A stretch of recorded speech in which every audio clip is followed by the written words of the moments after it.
Smoke some, bitch.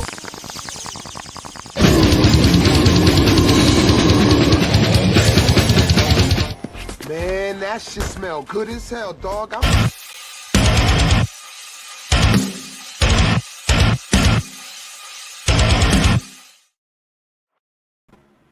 What up, everybody, and welcome to Do You Even Read? And we are talking about Better A Bill this week. And with me, my host, Woo! my Yeah, evil dude. robot, Mr. Inkspots. What's up, everybody? What's up? I'm so What's excited. up, man? I'm so excited about Hell this yeah, book. this is a good book. I gotta make an intro for this show. I just used my my 420 intro. Yeah, it works. We're just getting started. I mean, and the thing about this book is for me to even be excited about it after so many years of not giving a flying anything about what's coming out in the mainstream comic industry, actually be excited and like, all right, I can't wait for the 30th to hit so I can go get, my next issue of A Better A Bill. I haven't felt like that in a long time, dude. Exactly. That's what I've been hearing from a lot of people that have been picking it up in the shop as well. A lot of people have been feeling the same way. They're excited to come pick it up, and that makes me happy. Especially, as a comic book collector, but as a retailer, especially, because I want to sell comics that people are excited to read. I want people coming in being like, "Oh shit, I can't wait for this," and not just because Batman's Wang showed up in the comic book. I don't want people calling my shop pestering me for an issue because there's some super secret thing that they didn't pay attention to, and it's now this controversy. They're coming to pick it up because this is a really good story and they're excited about it. Yeah, they're not picking it because there's a misprint and there's only 500 copies of those out there to collectors. No, this book right here is made for people who love comics. Daniel Warren Johnson is the writer and the illustrator, and he is not only does he love comics, but he's also what I like to call an artist's artist, man. He is all about the artwork, and I mean, look at this, dude, look at this cover. This is a panel from the inside of the comic, but they used this for the second printing cover, and it's awesome. It's his ship, Scuttlebutt. Oh yeah, Scuttlebutt. And so some of the backstory behind this particular book. Do you know there was a period where Thor became Galactus's herald. Yeah, and they had in the most recent Donny Cates run. Yep. Yeah, and they had to empower him by eating these planets. Well, Better Ray Bill decided he was going to stop what was going on, and Thor took Stormbreaker, which is Better Ray Bill's hammer, and he shattered it into a million pieces. Yep. One of the consequences from that is that Better Ray Bill cannot turn back into his humanoid form, and he's stuck in that grotesque vestige of horse's skull. And so he's stuck with his horse face. Poor bastard. Yep. Which gets into some concepts in this, and that's another thing I like about. We were talking earlier about this is a book that's not only drawn but written by the artist, and so you get. As an artist, you know what you draw best. You know what you like to draw, and you're going to do your best work if you can draw that. And I think he's really played to all of his strength in this book. Yeah. Oh yeah, definitely. I'm super excited to jump into this. Let's say hi to the chat real quick. We got a Shadowhawk, Hail, DeathMetalHero, and Inkspots. What up, Shadowhawk? Hey guys. Hail, brother. Thanks for coming to hang out. We got a Flying Feline, Skull Flying Feline. Thank you for coming to hang out. I actually don't have any alcohol next to me. I'm just trying to get here and get ready. We got a Yodam Darkstar. What's up, brother? Thanks for coming to hang out. And a Slipstick. I love Slipstick. And a Johnny Cage. And Johnny Cage. Yeah. Johnny Cage is everywhere. That dude's on every chat. Johnny's a good dude. And he's a great artist too. He's a great artist. Look at that his profile picture there. Yeah, man. There's so many talented people around. It's great. And we got a 24 Eyes. What's up, dude? Thanks for coming to hang out, man. Yeah. So, yeah, I've been picking up the Donny Cates Thor run, or at least I picked up the beginning of it. I kind of dropped off after a while. Yeah. It's just I don't know, these events, and I'm a little tired of the events. I'm not gonna lie, and a lot of my customers are kind of tired of the events as well, like because in order to get the whole story, you have to get this book, you get the miniseries, but then there's three other miniseries that go along with it. So you're getting the main 6-issue miniseries or 5-issue miniseries, but then there's this 5-issue miniseries that explains this 5-issue miniseries, which explains that 5-issue miniseries, which explains the other 3 over here on the side. And it's like, why do I need all 40 of these? And I don't think we're ever going to get back, especially with like the sales charts that are coming out.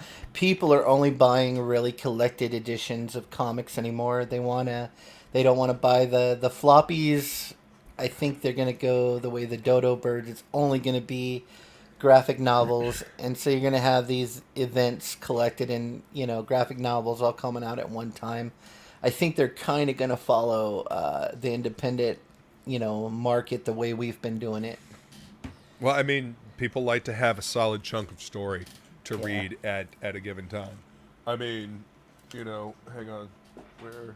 Where's my dude at? All right, so you got my boy Vaughn right here with Monster MD. This thick ass tome, like this is a solid chunk of story. This is sit down and hang out for a little bit and read. I love and that. Some beautiful artwork. He's yeah. got a pretty amazing artist as well as a pretty amazing colorist. That's the thing with a comic. If you can get an artist and a colorist that can work together, or you just get an inker, a penciler, and a colorist that work together, and that you can get some magic happening if you get the right people. And I think Vaughn really got that going in that book right there. Absolutely. So, I 100% agree. Yeah. What's up, Jim? Good to see you, man. How you doing? Hail. So yeah, the events are getting a little tedious, and one of the best things about this book is it's not really tied to an event. It's just a story. It's just a mini series about Beta Ray Bill. He's going on an adventure. He's trying to discover himself, redefine who he is without Stormbreaker, and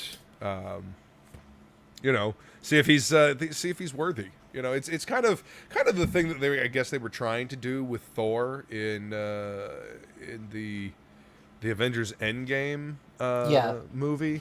I mean, I kind of didn't really like Lebowski Thor. I mean, it's it's funny, but come on, really? Like, I don't know. It just didn't really track for me. Yes, he might have been upset that he did not stop Thanos soon enough. Wouldn't he try to do? I don't know. Wouldn't he try to be there for his people? I don't know. It's the whole same thing about Luke Skywalker turning into a crotchety old fucking asshole on some island that tried to off his nephew. It doesn't track, given these characters and what we know of them. But yeah, neither here nor there. I like the fact that this is not connected to anything else. It's just a story that we can enjoy. We can read and enjoy, and not have to worry about. It's a story that I think. Yeah, they say women read this comic really resonates with men because it's a story about a man who had and men have feelings, and so this guy really it's about him. Let's get to the part. This is the part that really touched my soul. Praise a Palpatine, not a Skywalker. As a man, right here. But thanks for watching, Global. Appreciate you.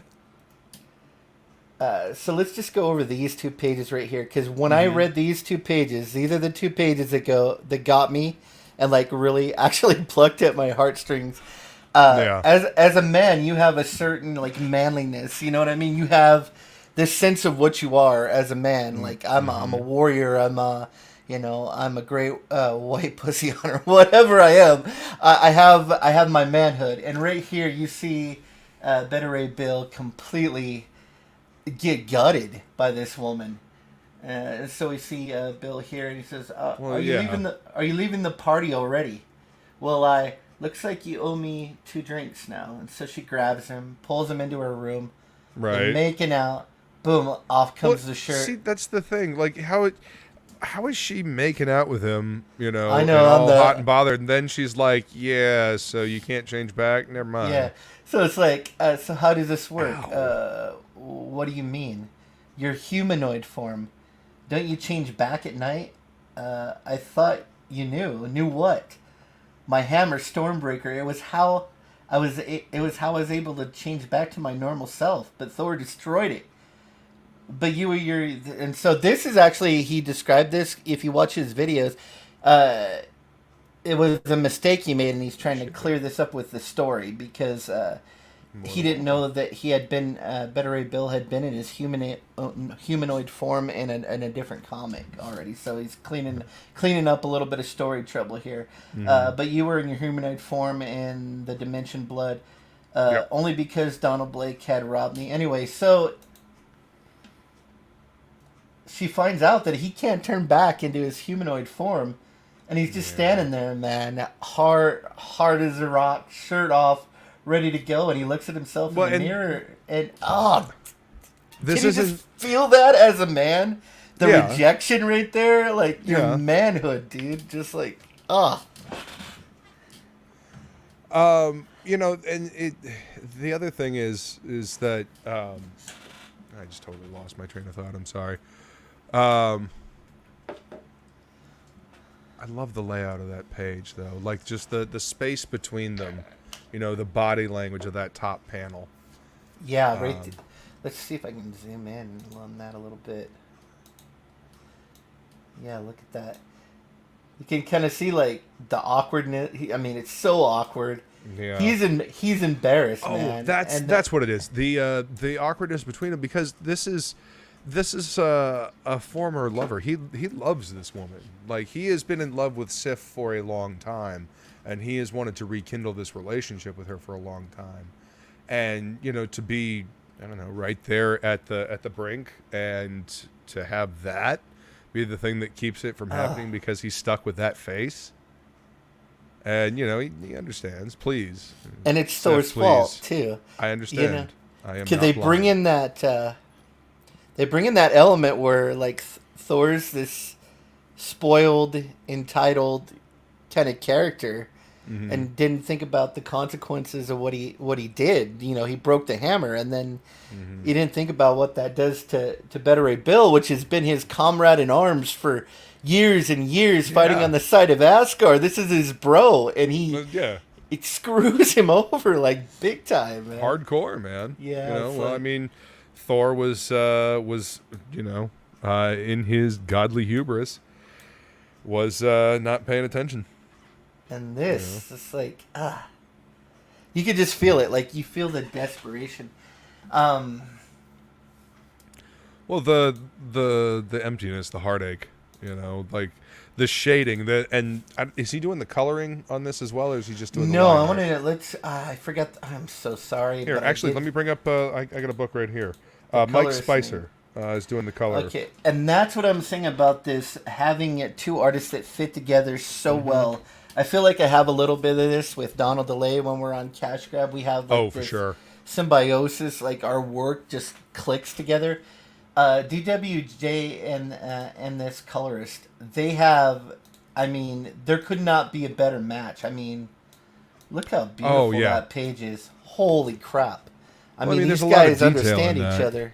Yeah, there's a lot of detail in that, and it could get lost if the colors get muddy, but they're definitely not. I mean, it makes he pops. You know, he pops out, and there's good atmospheric perspective pulling back. Yeah, he's got his warms, his cools.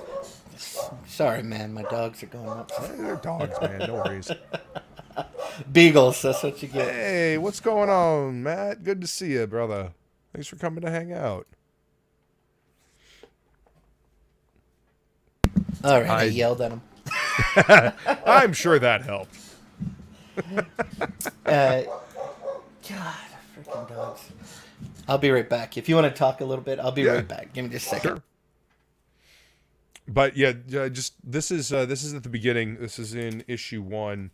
when they're preparing for. I'll go ahead and bust the book out here. They're preparing for Fing Fang Foom to show up because Foom has been taken over by Null, and has been sent. So you got a big boom. The fist comes through, and then this 2-page spread of Fing Fang Foom. I love this shit. How great is that? Right? Dude. There Look it is. At that. So what a awesome. beauty. I love the perspective on that. Look at that hand. And that's the thing about his art. It's like nothing feels static in any. I mean, you could feel movement. He's got the jagged, like lines. It's got movement. It's got that little bit of that manga speed line stuff going on, and every panel has movement. And, just in your face, and exactly, movement, life, energy. You know, it's not just sitting there like.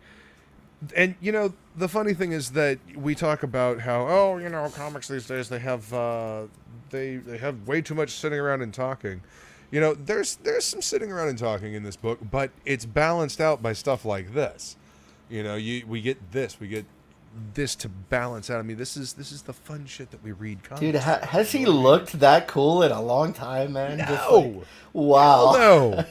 Like, I mean, the last time I saw him look even half this cool, I think it was like a Monsters Unleashed cover that was either Art Adams or Nick Bradshaw had drawn it, and you know they always make stuff look good. But no, I have not seen Foom look this badass in a long time, and I'm digging the color. You know, like the kind of almost slate blue, and then the highlights of like the dark green. I mean, that's some and cool the colors shit, he does. He's not a cut and gratter. If you look close, every single, you can see his brush strokes. He colors very similar to me, just less detailed. Yeah, and you can see it especially on the hand. It's all kinds of texture, brush strokes, and if you look close, it's rough. But if you gotta realize that comic book size. I mean, it's perfect. It's beautiful. So, it's just the perfect team. He's got it's like he picked the exact right color red, the right color yellow, the right exact blue. It's just perfect. And the color, the way with a little bit of texture in there, just works perfectly with the artwork, which is also gritty. You know, it's fast, it's gritty. Yeah. I think he said he's working under just like a crazy deadline with Marvel. Like, it's a crazy deadline. That's not surprising. And he has to put the stuff out really fast. And so I think it actually helps him, I think, when you compare it to like Murder Falcon, which is a little more detailed, and he had a little more time to work on it. Well, that was his own book as well. Yeah. You know, that's his own characters. But I think with the deadline, it made him go faster. And I actually like the grittier style that it produced. I think it does something. I mean, it definitely works for the story that he's trying to tell with Beta. Like, I fucking love that bottom panel. Like, just the movement in that and the look on Foom's face. Yeah, I love it, man. Let's zoom in a little bit right there. Okay, in case you guys didn't know, there's spoilers in here. I'm sorry. This is only issue 1, so if you don't want any spoilers, come back a little bit later. All these books are out right now, so you can get them, read them, and come back. But and highly recommend that you do. Yeah, look at the texture and the teeth there. You know, the colors put some texture in there when he needs to, and it's just so gorgeous. I love the perspective. I love the angle. I mean, that's we got Galactus's helmet. Head. Yeah. Yeah. It's so awesome. rad. The rainbow bridge going right through Galactus's. Yeah, it's so awesome. Hell yeah, this is what comics are for, man. Yeah, this is crazy off the wall stories like that. And then Scuttlebutt, man, he does some great. He does like all the interiors, like what's inside Scuttlebutt and everything. So I do love those cutaways that he does. Yeah. Those are so much fun. I don't want to go through all the pages. Basically, what happens here is he gets rejected, and then Thor shows up a little later, and he's kind of a dick. And so after issue 1, Better Ray Bill, he's going to take off and he's going to find Odin to see if Odin can fix Stormbreaker or make him a new weapon. And see that, like Johnny Cage is saying here, I like scenes of sitting around and talking when the dialogue is worth it. And yeah, when they finally get to Odin, the dialogue is worth it. There's some good dialogue. Let's get to issue 2 here. Let's go over to issue 2. These food panels with great metal album art. Yeah, I hear you, Frankie, for sure, man. How you doing, dude? Good to see you. Yeah, and you did just get here, Hex. Did you see that ink? Hex Allen's like, yo, be right back. That's why we love you, Hex. Don't ever change, man. You're awesome. So we got this gorgeous cover here for issue 2. Holy moly! Like we were saying with the action, see, it gets the speed line in there. You know, makes it's. Oh yeah, it gives it that slight blur. Yeah. Well, and when you look at this, you see people that know what they're doing, as far as like telling the story with their art. You know what I mean? So he has an art channel where you can watch him draw. Really? And he is the messiest artist you will ever see in your life, right? Oh, he draws with suddenly don't feel so bad about my. He draws with a 2B pencil, and it's just dark black. Soft, smudgy pencil all over. Then he just slathers some ink, throws inks, goes over the top with white paint, whatever it takes. By the time he gets to the end, he takes this total mess, and you're looking like, there's no way this dude's pulling this off. Like, he messed it up. Boom, he makes it. He pulls it out every time, and he just throws the kitchen sink at these illustrations, and he comes out.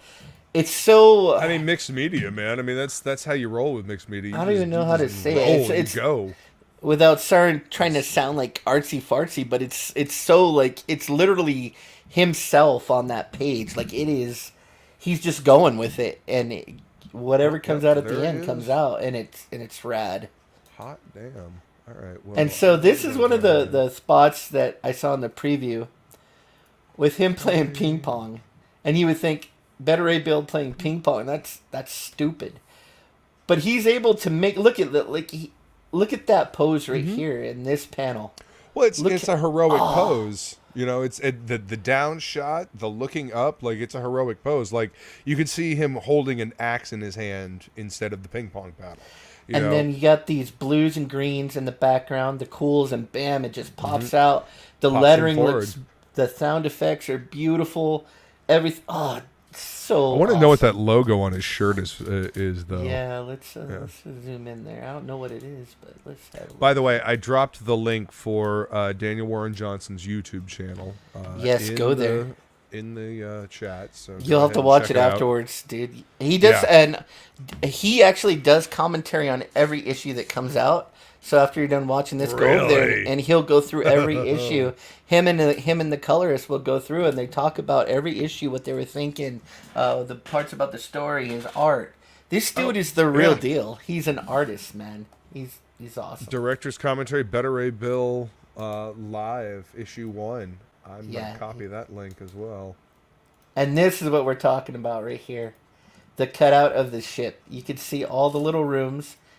And he's got actually himself in here drawing. Yeah, right down there at the bottom. Right down here at the bottom, there he is. This is actually a drawing of his room.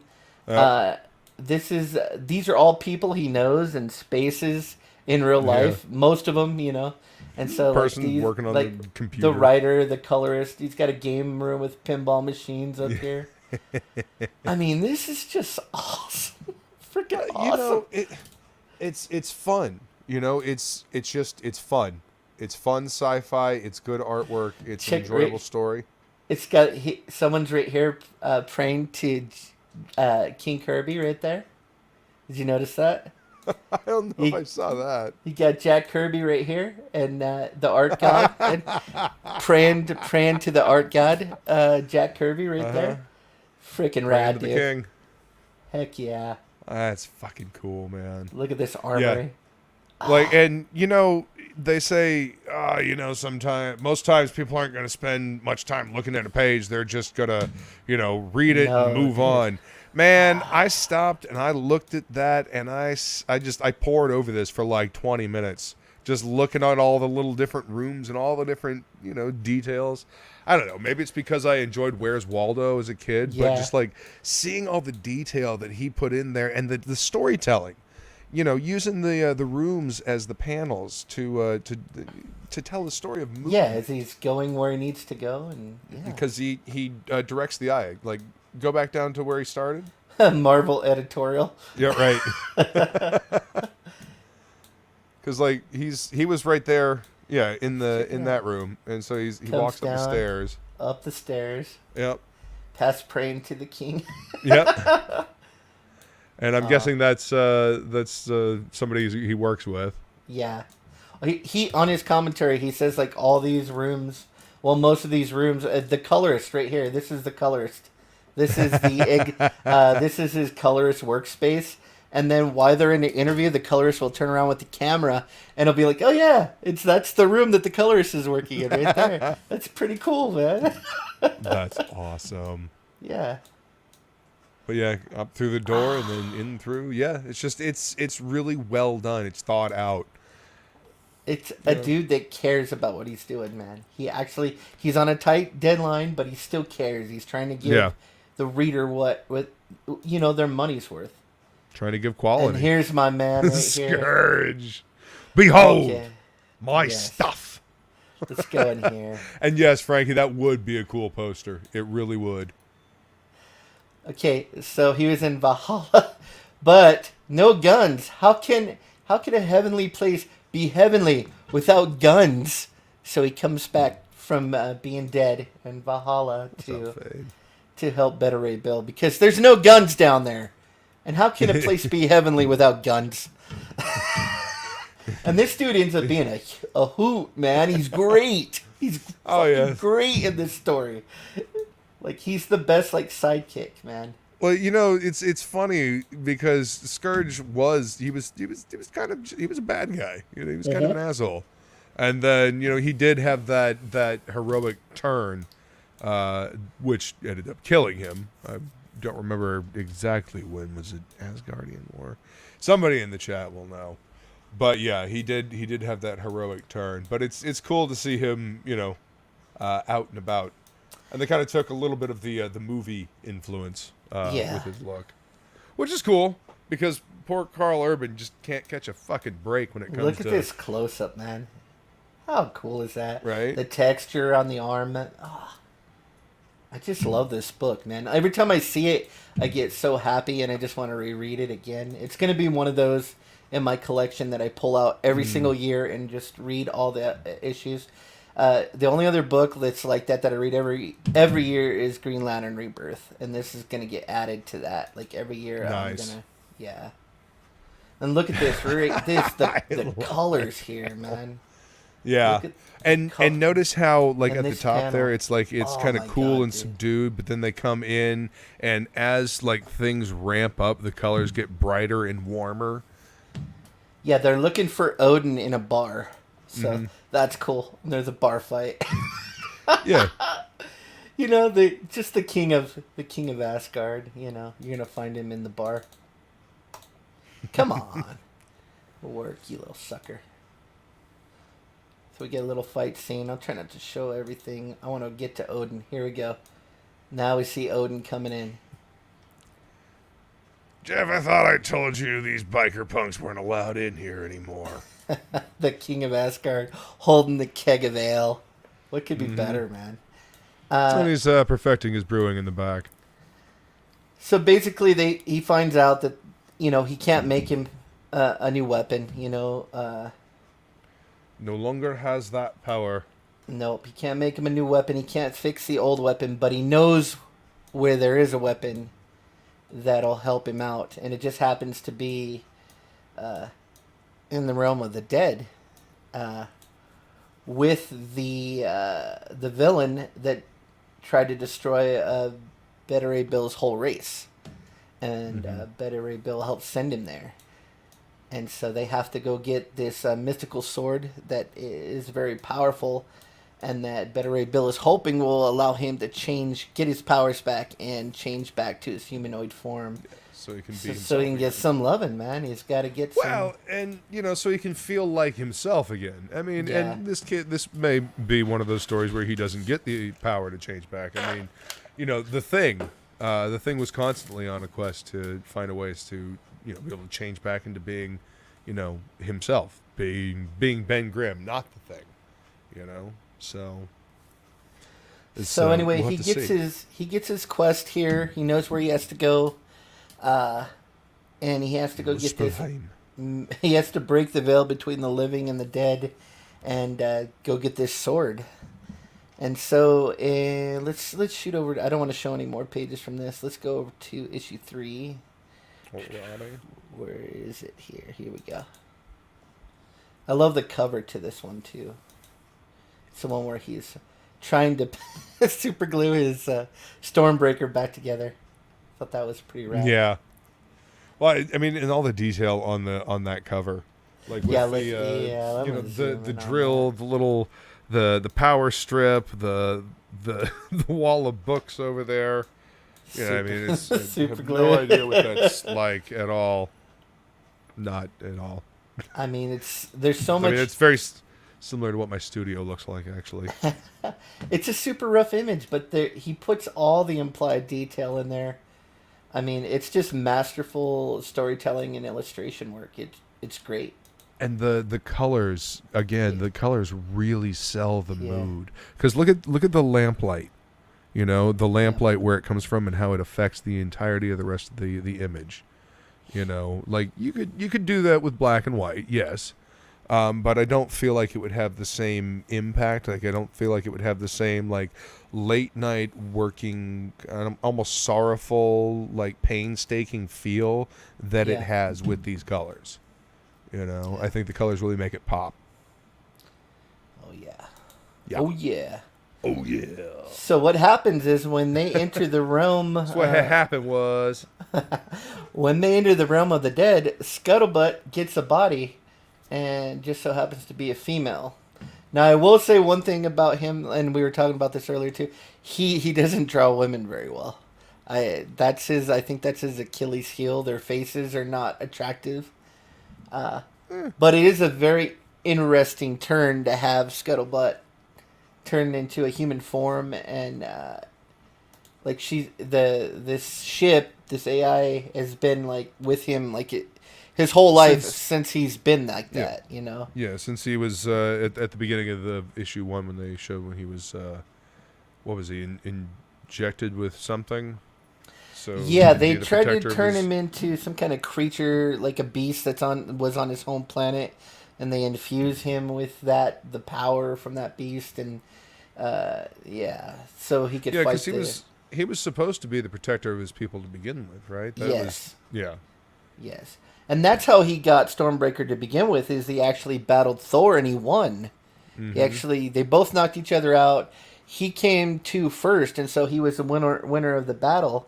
And he had the choice to throw Thor into this puddle of magma and kill him, and he chose to save him. And for his reward for that and for being worthy was that Odin had Stormbreaker made for him. Mm-hmm. Yep. And then he took the enchantment off Thor's hammer and put on Stormbreaker, so Thor could no longer change into Blake, but now Better Ray Bill could change back to his humanoid form as kind of like a reward. So the ship turns into an actual being, and what's interesting is there isn't a lot of dialogue, but the story is really good because this is a ship that's actually now feeling feelings and is like his friend now. Well, I mean, the ship's always kind of been his friend, but now it's actually existing in the material world as opposed to just being a ship and an AI. And we don't know if it's going to go back to normal or not once they get out of this realm. It's everything, but it's very interesting. You think you wouldn't care about this character because it's a ship, but they get lots of character and lots of emotion. That's one thing I can say about every single character that DWJ writes is you actually care about them. You care. Mm-hmm. They all have their own emotions, their own motivations, everything. This is a masterful book. Well, you can tell he's having fun, especially on like this page where Scourge is powering up the fucking cannon up here at the top. Oh yeah. Oh dude. yes. Yeehaw! I mean that's fucking good shit, man. And this perspective coming on the ship with the this dude getting it blown right out through his back. Anyway, yeah. And so Scuttlebutt ends up giving him a new weapon. She makes him a weapon, and it's like it's not as powerful as Stormbreaker, of course, but he's very impressed by it. He's like polycarbonate, steel, mini power thrust action, latching alternate blade attachments. So it's again that guy feeling like when we get a new toy, we're like, holy crap, that's awesome, or like like if you got a new gun geeks and out you're about like, it. I mean, look at the face. Yeah. He totally geeks out about it. He's like, oh my god, like what does he say? Polycarbonate. Yeah. Let me I'll zoom in a little bit here. Yeah. Latching alternate blade attachments. He's just like going. I was like, this thing's rad. And so there's just like little moments like this that you can relate to, and you can tell he's drawing from real life. He's thinking about what he's writing, which most writers, I guess, they don't do that in comics anymore. They just write about injustice and perceived injustices. Well, I mean, there's the thing is you can write about that, but I mean, this is escapism. Like, give us something to escape to. Tell us a good story. I mean, there's too much fucking serious in the world. That's why everybody is leaning towards nostalgia. Yeah, I mean, like we were saying earlier, like, I get off work, man. I have one of the worst day jobs you can imagine. When I get home, I don't want to sit down and have someone lecture me and I'm a bad person because of this or that. X, Y, and Z. Yeah. I want to sit down. Tell me a good story. Open a book and see this dude with giant machine guns going, let's do this. Like, just action-packed heroics, beautiful artwork. That's what these characters were created for. That's what these characters were created for. They're designed for this kind of storytelling. That is such a rad image right there. Yeah. Let's do this. So He's got his guns. He's ready to rock and roll. Oh, it's great. Yeah, this book is like I give this book like an A+. I will say in issue 4, issue 4 feels like a little bit of a fill-in issue, but there is some good stuff towards the end. All in all, I don't think there's too much we need to like really reveal about the rest of the issues going forward. I actually haven't read issue 4 yet. I was trying to get to it today, and I just didn't get a chance to. But here's another. I'm in for the long haul. I mean, and if they wanted to do more, more like another miniseries with Better Ray Bill. I love that panel, dude. I'd totally rock that on a shirt. I'm not kidding. So this book would Anybody out there in merchandising, if you're listening, I would totally rock that bottom panel in a shirt. So I would say, like, from me and Luke both, probably this is like a recommend. Like, most definitely. It's one of the, if not the best thing, one of the best things that any mainstream comic company is putting out right now. So. Oh yeah, this is one of those books that people are coming in and they're really excited about. This is one of those books that does not stay on the wall, and we've had to consistently order more each month as it's coming out. I have second printings of. I mean, look at that! Look at that control panel. I know it's a awesome. Simple panel, but I'm gonna stare at this panel for like 10 minutes because just it's so looking rad. at the wire work, the buttons, the switches, the little screen there, like the technology. It's cool. And then down the side there, the little buttons and switches underneath. Oh yeah. But yeah, this book disappears. Like this book disappears out of the shop, so we always end up ordering more. And yeah, and I think does it have 2 or 3 printings on this now? Oh yeah, each issue is gone. I'm not sure about issue 3 or 4. But issues 1 and 2 definitely went to second so and third printings. As far if you as can I get know. your hands on first printings, grab them up if you find Oh, them. yeah. I actually got lucky. I went to a bookstore and they had all first printings, and I just got all of them. So Nice, dude. and I got the digital. I started out reading it digital, and then I was actually able to find the first printings in the bookstore. So got That's very fantastic, lucky. man. Hell yeah. It's always nice to find them out in the wild. And then we got. Let's just show the cover to issue 4. There we go. Saving his buddies from burning up. saving Pip and Scourge. I will say this is probably out of all the issues, 4 is probably the. It's still better than anything out that's out there. It's just not as good as the first 3 that came before it, but it's good. And hopefully issue 5 he's going to end it on a good. It's like, can you stick the ending? And so that's what we're kind of waiting to see. Hopefully Johnson's going to be able to stick that ending, and then this thing will just go down in history as like one of the most epic Thor-related comic books that was ever made. So, yeah, man, definitely pick it up, and definitely looking forward to checking out Murder Falcon as well, because I want to see his style like amped up to 11, as it were. Well, I think this book's going to make him a household name, so we're probably going to see him on a lot bigger characters. This is like when Joe Mad first got stuck on like Deadpool before Deadpool was like a major character. And then next thing you know, he's like blown into the stratosphere. I think this is kind of one of those moments for Daniel Warren Johnson, who someone asked who drew this. It's Daniel Warren Johnson. Yeah. And he has his own YouTube channel as well. Hey, old dirty fatty, what's up? Yeah. And King League, what's up, man? He says, I love Beta Ray Bill. He's more metal than Thor. He's pretty badass, man, with that horse skull face. Hell yeah.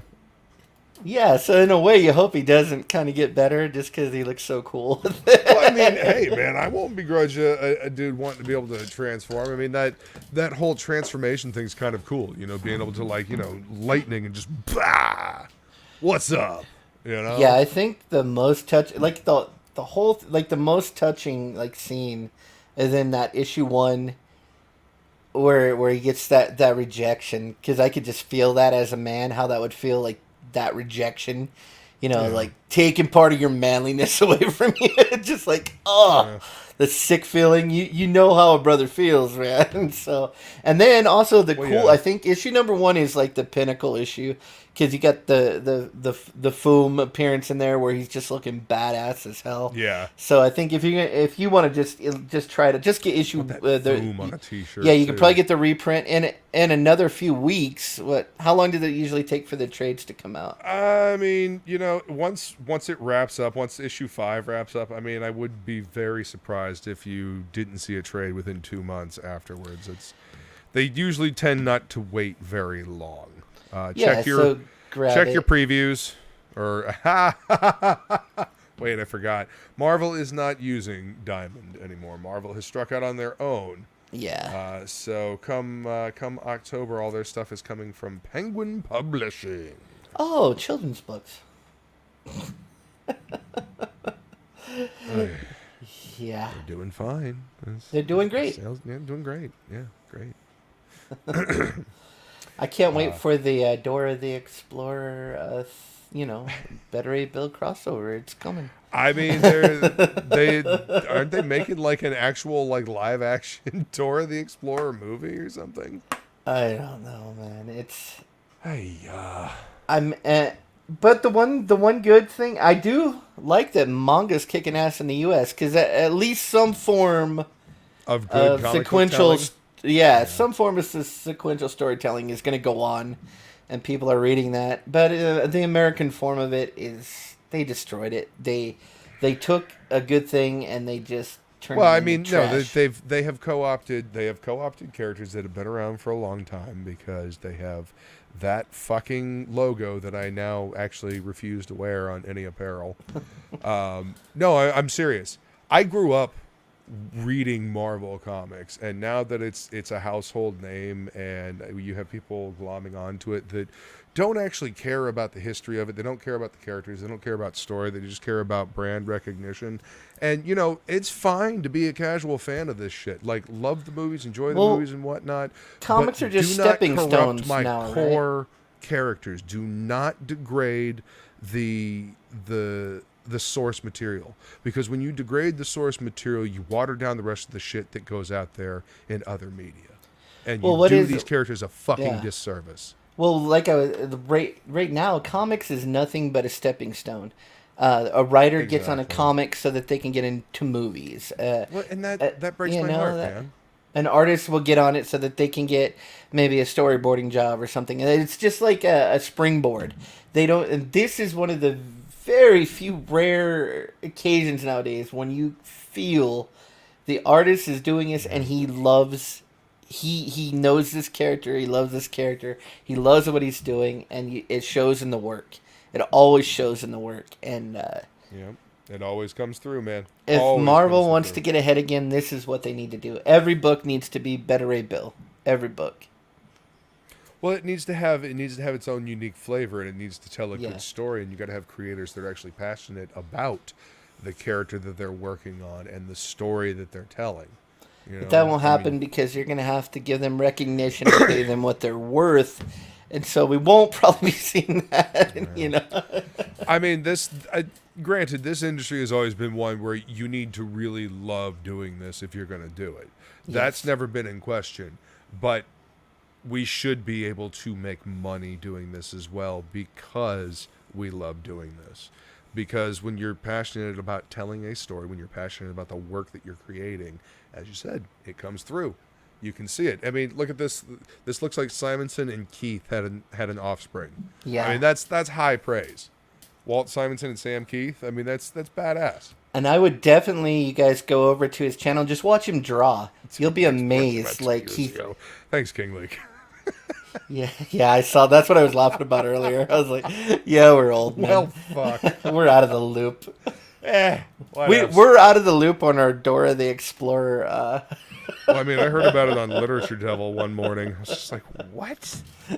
All right, so I have dropped the link in the chat again for Danny Warren Johnson's YouTube channel. He's got some great videos over there. He's got director's commentary, live streams that he did with the colorist for all of the issues that are currently out on Better A Bill. Yep, and it's worth watching them. They're fun. And just watch him draw. You'll be amazed at how he just takes these scribbles and these smears. I'm looking forward to it. And he just turns it into a masterpiece every time. It's really good stuff, guys. I have to throw it on when I'm working in the studio sometime and just, marvel at somebody else's process. I mean, that's half the fun of those. He's a brush inker too, though, so you'll like him. Yeah. Oh, yeah. Yeah, he's a brush inker. I like my brush. Yeah. I was wondering that looking at his stuff, like looking at the book. He has a tools video where he shows he mostly uses a real brush. He uses a pen brush. He does use a couple markers for filling in some of the spot blacks. But and then he uses a lot of white paint. And Zipatone. He uses a lot of Zipatone, too. Hey, so man. It's very interesting. Zipatone, when used correctly and appropriately, it looks great. You use it in appropriate places, it adds to it. It doesn't take away. Yeah. But, you got to know what you're doing with Zipatone. I can think of a couple of people off the top of my head right now that use Zipatone to great effect. Yeah. I mean, Charlie Snogans uses a Zipatone effect in, Procreate. Oh, okay. Yeah. To fantastic effect. And, colorists don't like it that much, but... Well, I imagine... Now, from a colorist standpoint, I imagine it's probably a pain in the ass to work around.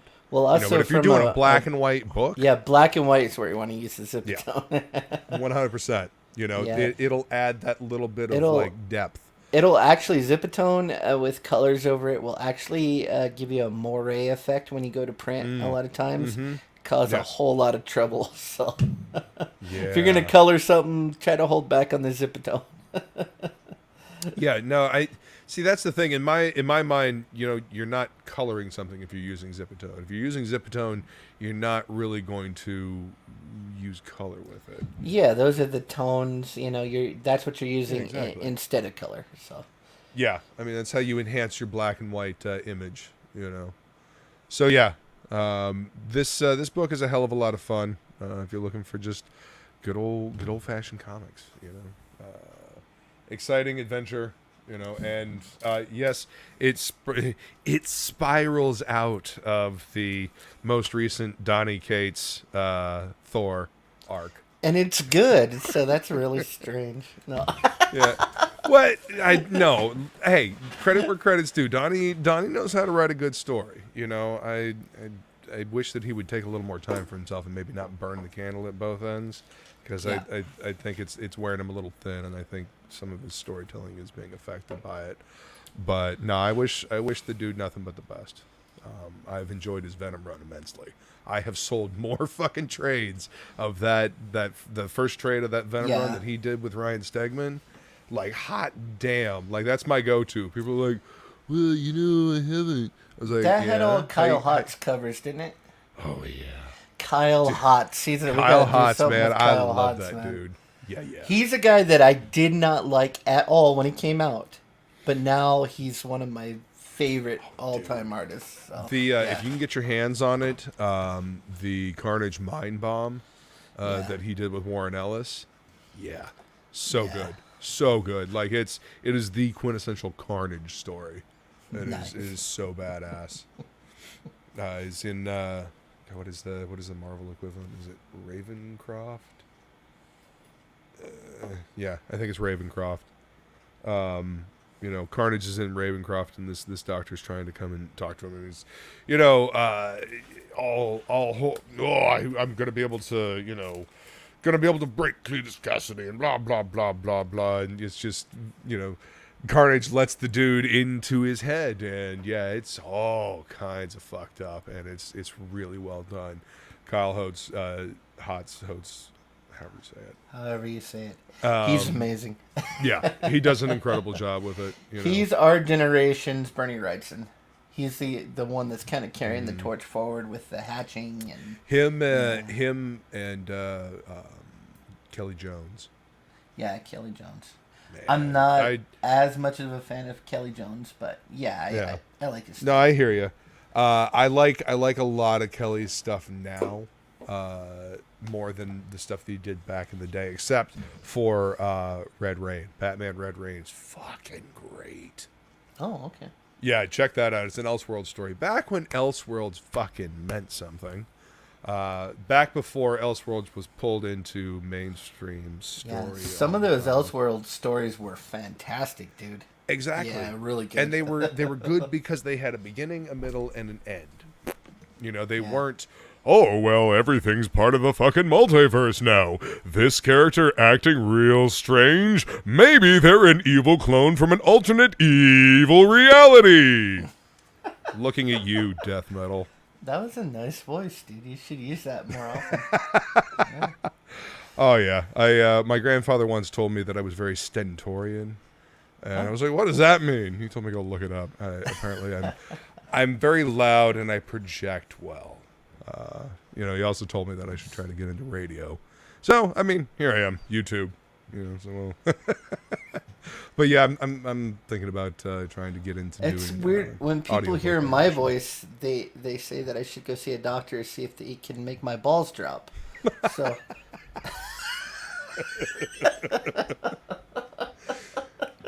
Have you ever thought about trying to do like stand up? I mean, because you with your ukulele, because you were able to come up with songs like off the cuff really well, man. Oh yeah. I mean that.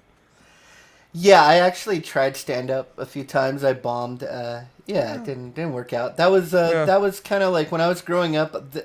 Before comics, I either wanted to be a comedian or I wanted to be a paleontologist. So it was very diverse.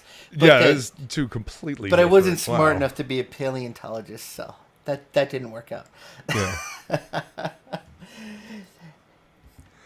Old Dirty Fatty says a good rule for cartoonists to follow is always err on the side of fun, and his stuff looks so fun. That's right, man. I mean, these are comics. They're supposed to be fun. It's supposed to be entertainment, escapist entertainment. I mean, that's what it's supposed to be.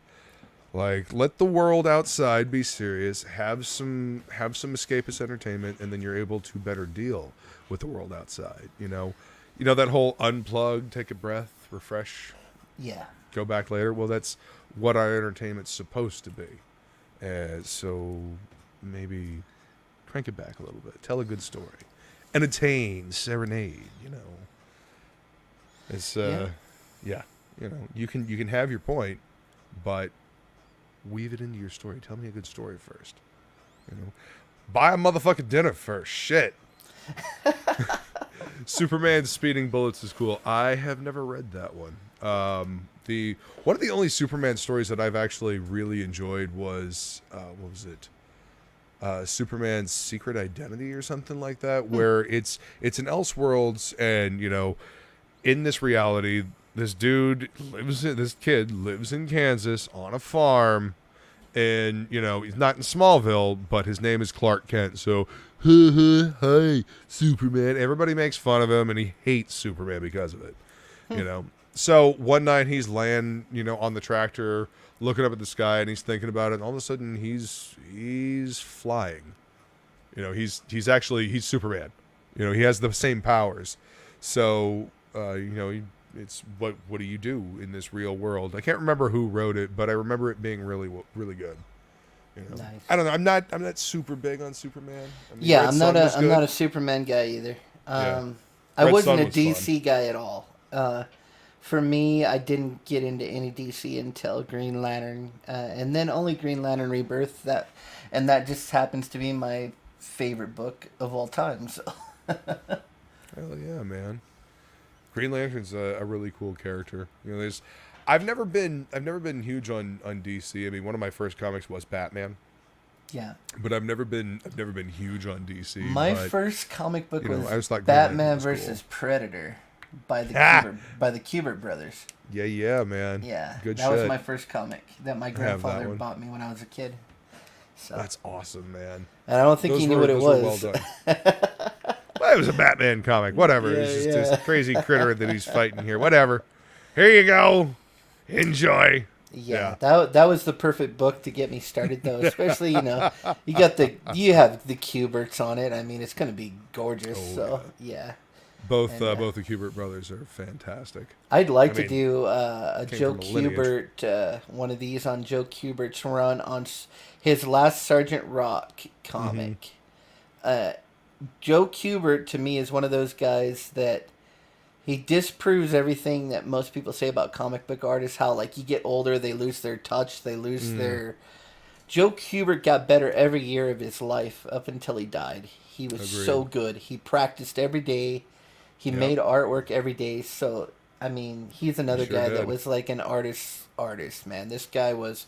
I liked his stuff when he was older better than I liked his stuff when he was young. So, yeah, I'd love to do it. Well, I'd be more refined as he got older. Yeah. And beautiful brush work. Holy cow. What a genius with a brush. Honestly, some of his stuff is part of the reason why I like brush. Yeah. Why I was like, maybe I should try brush. I actually met Joe Kubert in 2011 at the Boston Comic-Con on a Saturday. I had taken the train down from Dover, New Hampshire, and which first time riding on a train, which was awesome, infinitely better than riding on an airplane, let me tell you. But got down to Boston, just walking around. I had my leather jacket on with my studs and whatnot. I had my hair up in a mohawk, and walking around talking to people. And Joe Kubert's not supposed to be there. He wasn't supposed to be there until Sunday. I walk out into this hall and I see down at one end there's a bunch of people waiting in line to see Frank Quitely. There's a couple other people. There's Arthur Adams over there. He's got a fairly big line. There's this table where Joe Kubert's going to be on Sunday, and then there's somebody else. And at this table where Joe Kubert's supposed to be on Sunday, there's this dude that looks like George Romero, and I look and I'm thinking, why the hell is George Romero? Oh my God, that's Joe Kubert. So I walk over and nobody was there. He's just sitting there with this pleasant smile on his face, looking at the convention, watching people walk by. And I walked up and I was just like, oh my God, it is an honor to meet you. And I had him sign, my sketchbook that I had with me at the time. And he signed like right in the middle of one of the pages. And for the rest of the day, nobody else would sign that page until I got to Neil Adams. And then Neil's like, well, I'll sign it. He draws like a little Batman face on there. And then Art Adams is on there. And yeah. So, but yeah.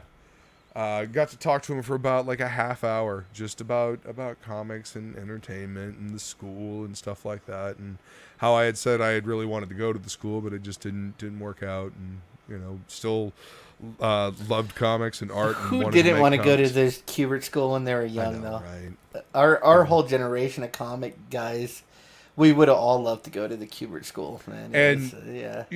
Seriously, turned out some fucking tremendous amazing artists. Yeah, seriously, we've got quite a few of them in our crew over here. Was it Shane Davis? Was he a Kubert school graduate? I don't know about Shane, because he's been on some of their podcasts, so that's why. Oh, then yes. Yeah. And then Bart Sears taught there, and Andy Smith was a student of Bart Sears there. Yep. Yeah, there's a lot of guys that came from there that are just great. I want to say our own Mike McMahon went to the Kubert school. Oh, really? If I'm not mistaken. I mean, I could be wrong, but I want to say I heard him say that on a live stream once. Yeah, but I mean that would, If you guys don't know it, great. All the old Kubert school videos that you used to get for the correspondence courses are all free online now. So if you go on YouTube and look at the Kubert School, you can watch Joe Kubert do all the old correspondence school courses right on there. So that's pretty cool. It's all free now. So check that out. That's awesome. I actually have one of the old course books that they sent out. And me too. I do too. Yeah, I have the super... Here, I'll grab it. Not sure which one I have. I think it's... Yeah, it's... Let's see. And just to throw the audience off, I'll turn my camera off. Let's see. I don't know if I can make it work. You never know. I'm sure you can. There you go. Yeah, I have that book. Joe Kubert's Wonderful World of Comics. Yes. Yeah, and he just got great book, man. Good stuff. Yeah, 100%. Man knew his stuff, and like you said, worked on it every day. I mean, beautiful that's style. That's where the Kubert brothers get their work ethic from, man. I mean, even down to what is her name? It's Adam's daughter that's working with Billy on Miss Fury. Yeah. She's fantastic. Like, and she's got the same family flair and style, which is really cool to see. To see that kind of style of drawing just carry on through the generation. God damn it, Cy. Just realized my name. Now that we're ending, fucking jackass. Oh. Motherfucker. Whatever. It's funny that I only recognize it now. That's all right, Wolfgang. Anyway, I'm going to go ahead and plug myself. I am Inkspots. Yeah. I am the colorist on Cash Grab, which will, I believe, is at print right now. And you guys, if he's so broke, he has promised you will actually be getting that book. I'm the colorist on Charlie's London, along with Billy Basco, who is helping with some coloring assists on that book. I will be coloring Outliers for Fultonland. and that will be that's got artwork by Russ Leach, the mighty Russ Leach. Yeah. I did just finish a cover Death Can for Save Us. speaking of Only Death Can Save Us, I am working on a freaking really cool fully painted cover for Only Death Can Save Us. Hell Super yeah. detailed, like the most characters I've ever painted in my life. So you guys are gonna dig that when it comes out, and I am gonna have a cover for Cash Grab too. So look out for that. And then we have Inkslayer, which is my own IP, Metal Mayhem Rock Boy, which Luke is gonna give me a theme song for, and I'm gonna have Russ Leach probably draw some stuff for that too as well. So it's gonna be fun, and hopefully you guys will keep a lookout for what comes out this year. I'll have a ton of covers and trading cards, and we have one trading card coming out with Unhinged. That's right. Book The 2. Frog G. Trading card that I colored is coming out, and me and Jason are gonna do Frog G, the comic book based on that card because it was such a big success. So look out for all those things. Link for Inkspots Twitter is in the description. The link for Absolute Book 2 is in the description, Yes. so you can get that Frog G card. You can also get the card that I did for our boy Jason, which is also an awesome campaign with that book. And links for Goblin Girl for our boy Plegle Yes, and get Rock and on Roll there. Ninja. Yeah. And also Shane Davis's new comic. That looks cool, man. I couldn't do the cat book, but this new thing he's coming out with. Well, I haven't seen it. What is it? Oh, well, let me grab it real quick. I'll put it up. It looks pretty right. rad. He's gonna go superhero with it, so that's always Nice. cool for me. Yeah. Let me get it. I mean, Here. he did pretty well with the Merlion Rising book, though. Yeah, I couldn't do it. I mean, it's beautiful. It's a young adult story, man. But it's a good young adult story, and that actually kind of brings me to a point that I have often. Young adult if I could only find that fucking meme. All right, have you seen that meme where it's the girl who it's like every post-apocalyptic young adult story ever, she's I'm plain and homely, but I am I don't know. It's poorly written. What did I do? I was going to show Shane Davis's new comic is called Inglorious Rex. And here is a picture, a sketch he did of the character. Sorry, I accidentally muted everything and I couldn't hear. I was going to just play the video. Is that cool? Rex. Yeah, go for it, dude. Let's see. Let me restart my screen just to make sure I share audio. Glorious Rex. Let me reshare it. Make sure I share audio here. Thank you, Flying Feline. I appreciate that. The video. No. Let's see. I was lucky enough to see actual. Oh man. Share. I've seen a very small Frazetta original at a convention. It was Okay, here we go. little paper sketch. All right. Okay, I'll pause Add it to there. story. And here's the video for it's called Inglorious Rex.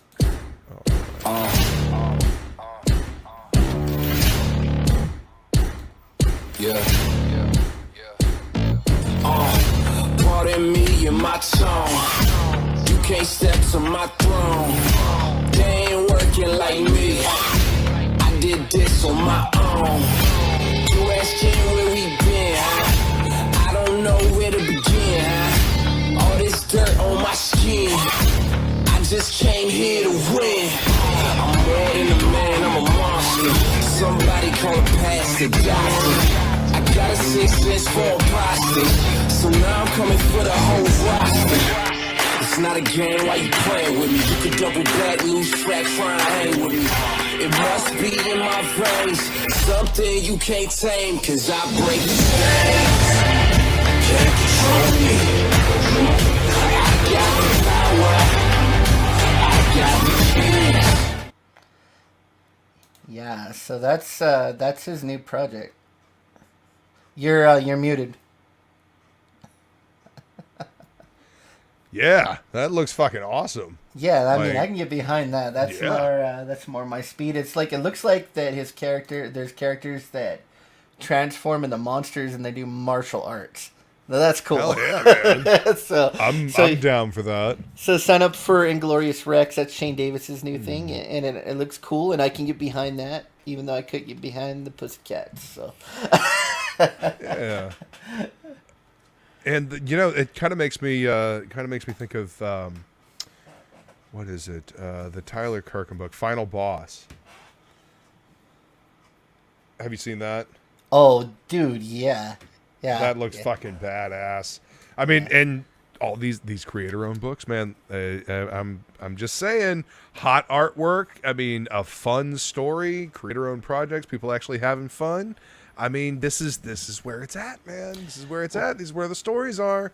And that's what I'm gonna try to do with my own IP that I'm making. I'm gonna try to branch out, man. I mean, I don't see any reason in this day and age, with social media and as many outlets as there is, why you can't put out an IP and then get yourself a Netflix deal, or get yourself, sign a deal for some action. There's so many possibilities for revenue. It's just, putting in the work to do it. And that's where I just heard a speech by John Malin over on Drawing Comics, How to Draw Comics stream. Where he was really touching on some stuff, with us artists, where we need to like pick up our game. If you want to do this, do it. It's to hit your deadlines like you're supposed to. And you know what? I listened to that, and it's like, I'm guilty of a few of those things myself. I need to hit my deadlines. I need to get so many pages out, and if I want to do this, if I want to make this, do something with my life that I love, then that's what I need to do. Make this viable. So that's the goal, man. That's the goal, and that's what we're going to do it with Inkslayer. I'm going to do it with my creation, Metal Mayhem Rock Boy, and I'm going to do it when I color Cash Grab 2, and I'm going to do it when I color Charlie's London 2, and I'm going to give you guys my best work, and that's what's going to happen from now on. So, oh yeah, dude. That's just my rant. Nah, man, rant away. And you know what's funny? You were telling me about the Inkslayers thing, and people have been saying how manga. I've been listening to Literature Devil in the morning, and they talk about manga a lot. And manga does this thing where they have the Shonen Jumps, where they have it's a square bound thing, and it's a series of stories that are put out each week. It's almost like a weekly newspaper strip or whatever, But if the ones that become popular, the ones that people really like and read, those are the ones that actually get collected into a trade. The Shonen Jumps are meant to be read and thrown away; they're recycled or whatever. But if I understand this correctly, and I am perfectly willing to be corrected by somebody that knows more, but they do that, and the ones that are popular get collected into the trade. The square bound thing. And then sold as what we see over here. So the whole idea behind Inkslayer is definitely sort of like that. The main thing with Inkslayer, while we're doing the magazine first, is cost effectiveness.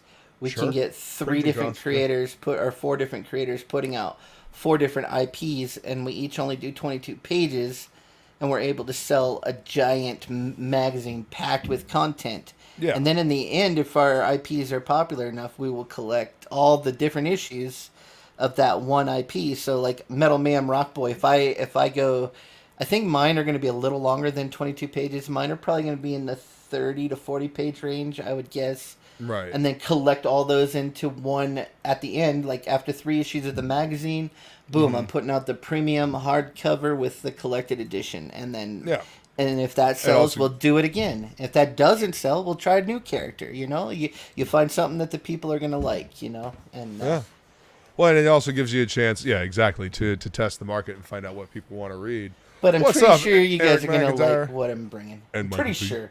You don't like it. You don't love it. I got a feeling. King Lee says, man, when I make my trailer, going to try to have it animated 80s Saturday morning cartoon intro style. Kind of like Thundercats, but violent. Well, that's a new standard, right? On these campaigns, you got to have a kick-ass trailer now, right? You got to grab them eyeballs. Yeah, right there's from so the beginning. many people doing this now, which is great. But now you got to get noticed. If you notice, there's a lot of really good, man. beautiful Like, get good. indie. Yeah, there's a lot of really beautiful indie campaigns that you would think would be making like 6 figures, and they're making like 4,000 or 5,000. But that's because they're not out there promoting that. And that's the name of the game now. Promotion, promotion, promotion. Get your YouTube channel going. Promote, promote, promote. Do things like we're doing. That's, I'm trying to start up my promotion machine again and get my YouTube channel going again, and, find what works, because you have to get that audience. If you don't get that audience, your book is never going to break through. You have to have enough people.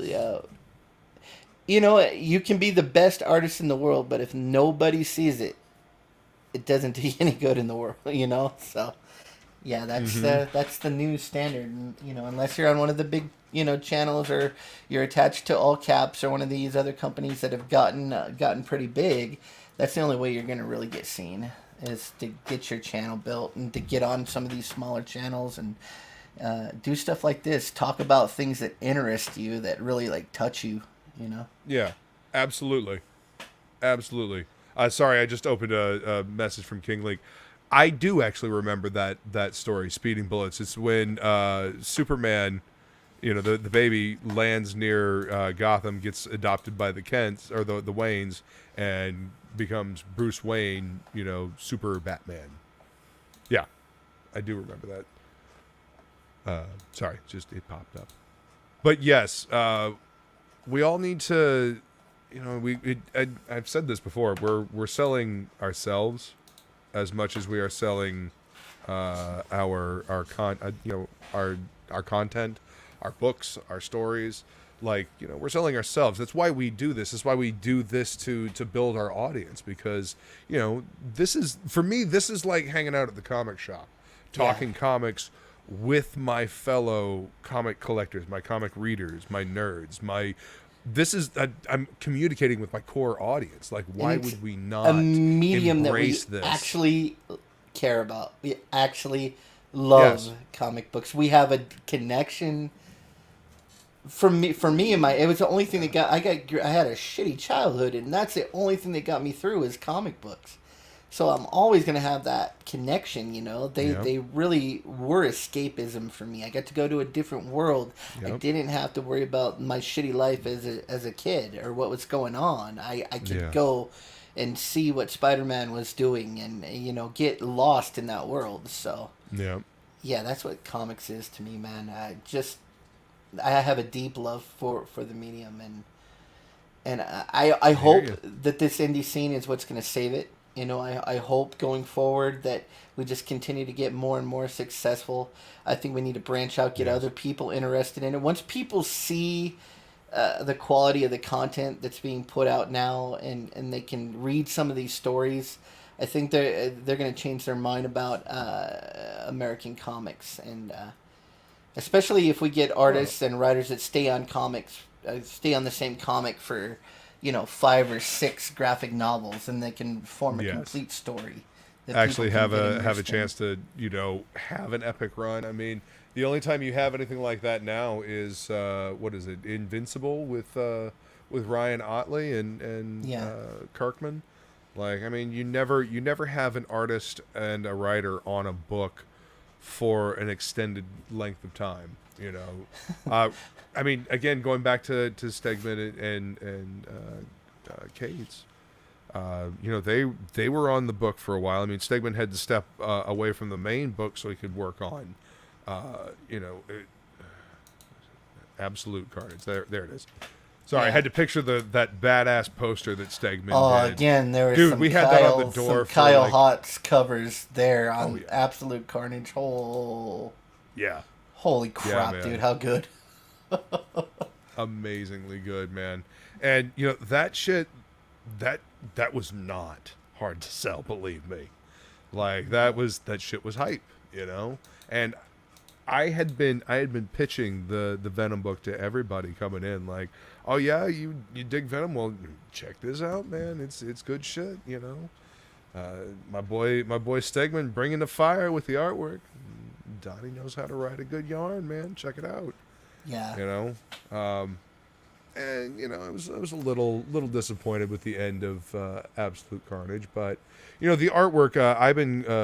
Ivan Coelho, I think, is the guy they got to take over the book when Stegman moved on to Absolute Carnage, and he did a great job. Yeah. So I mean, there's good stuff out there. It's just it gets so drowned out by the nonsense that's pumped out.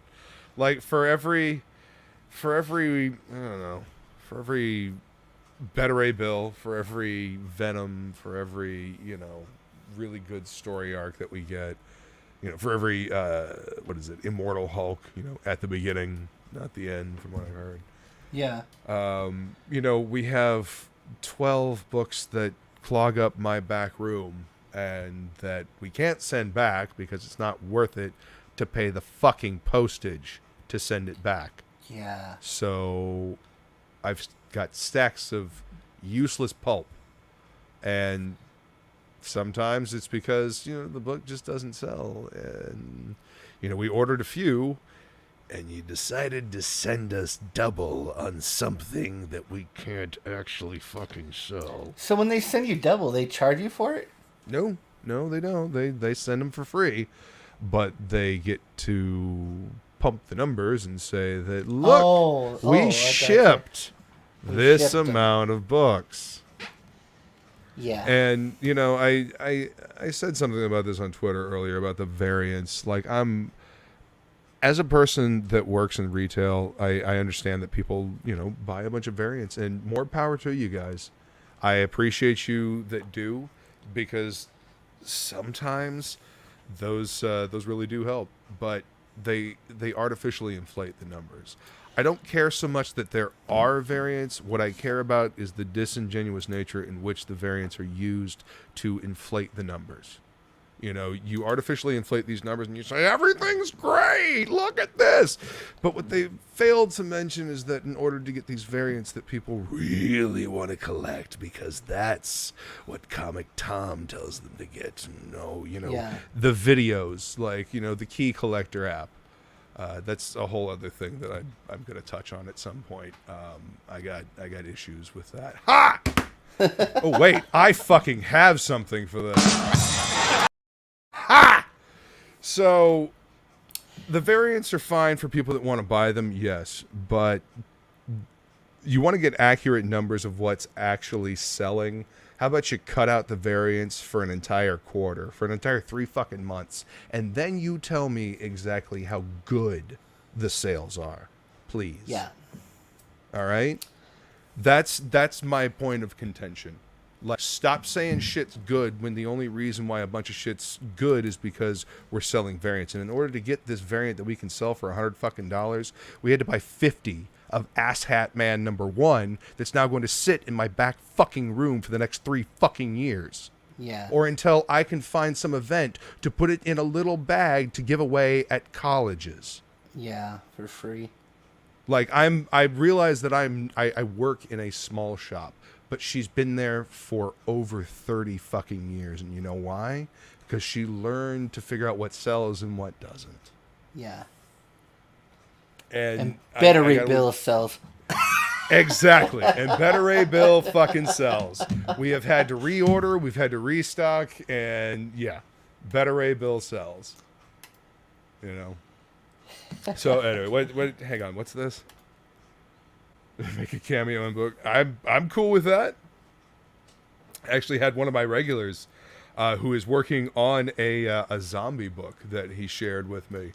And I make a cameo in that book. Nice. Yeah, I'm trying to get him to make you your WWF. I saw that, man. That's cool. Yeah.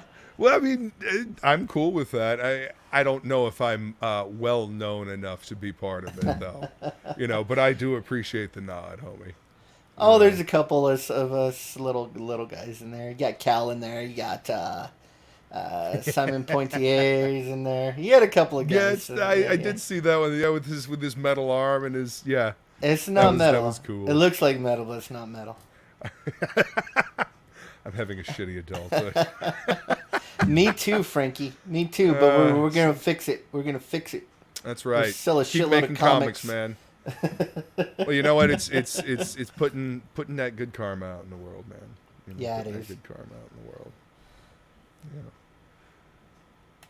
Oh, cool. If I get this thing rolling, I'm going to send you 3 to 5 copies to test the waters.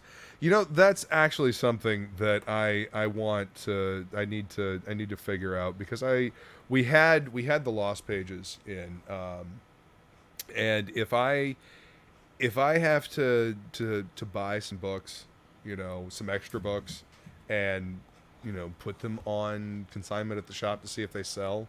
I mean, I really don't think I'll have a problem selling Cyberfrog or, Yeah. you know, 94 Ragetality or Cash grab, Cash Grab or fucking Rock and Roll Ninja or Pineapple Yeah. Perception, Black Flag. I mean, I don't think that I will have too much difficulty selling them because, you know, independent comics, good artwork. But, you know, the thing that we have to overcome, especially in a shop, is, you know, people see the brand recognition. However, there are the very loyal contingent of people that have been buying comics for years. And when I say years, I mean decades. And they are looking for something that is actually going to tell them a good story. Yeah. People are disillusioned, especially with X-Men. God damn, are people disillusioned with X-Men. Talk about ruining a franchise. Well, Holy no, crap. you know, the real sad thing is that it was a neat take that Hickman had on the X-Men. Like the whole thing that he did with Powers of 10, House of X, Powers of 10, was cool. Like the weaving story that he did, it was all very cool. The problem is that when corporate sees something that, hey, this is really cool, we should make more of it and bloat it out into something awful, so we have 40,000 books we can sell and bleed every last fucking dime out of the wallet. That's where I have the problem. Do something new with the X-Men, but, you know, don't. And now we have the Hellfire Club gala. Hey, they look good. Hey, some of those They covers look are good. pretty cool. Some of those covers are pretty fucking cool. It's just that's back in my day. Wolverine gutted the Hellfire Club. Yeah. That's how you deal with the Hellfire Club. The Hellfire Club are the bad guys. But anyway, I don't know. Shit changes. What are you gonna do? I am wondering one thing. I want, if any artists that are working on books out there, I want to know if you guys are getting your contributors' copies, if the creators are actually giving, because that's kind of a standard thing. If you work on a comic book, you should be getting some contributors' copies, especially as cheap as a lot of us artists work. Those contributors' copies are for you to sign and try to make a little extra money, and that's always kind of been the standard. So hopefully you guys are getting those, and if you're not, request them when you do your contract. You should get some free comics, you know. Yeah. That's for you to make a little extra money on, and because I've worked on a few books where I didn't get any, so, and I was kind of that's surprised. shitty, dude. So yeah, if you work on a book, get yourself some contributor copies. The creator of the book should know that they're supposed to give you some when you work on at least one copy. If you work on a book, it's kind of a standard thing, or it used to be in publishing anyway. So That's. I mean, I and just that wanted to every say little bit that. helps, man. Every little bit helps. I mean, even if nothing else, if you have something to say, hey, look, this is physical something in the world that I did, you know. Well, I've done books where all I did was color like one page in the whole book, and they sent me like copies of it in the mail. So yeah, and regular publishing, that's just like a standard thing. I don't know if people know about that in the indies or not, but it really is. You know, it's kind of a little incentive. You know, you work on a book for not a lot of money, and that kind of covers some of your costs when you're able to, you know. Especially for me with Cash Grab, like when I get my contributors' copies, I'm gonna sell them, and then mine will be the only issues of the book that are actually signed by the colorist in the whole. And then I might even trade some out with Donald, so we can get the whole creative team signed on them. Oh, hell yeah. So I'll have him send me some signed, and I'll send him some signed, so we can have like some books that are all creator signed. So that'd be cool. Yeah. That'd be fucking awesome. Dude. Make a couple extra bucks, hopefully. Oh, yeah. Let's see. Matt says, I don't think I've ever gotten a free copy, and I write, draw, ink, and letter at all. You're getting killed, dude. Wait a minute. Are you just talking about, are you not even giving yourself a copy? Is that what you're saying? Your own books. Man, you need to be less harsh on yourself, homie. Be nice to your employees. Shit. Yeah, Matt, we're going to have to get you on here to do a new book, Who Dis? Yeah. Because oh wait. I have did I add it to the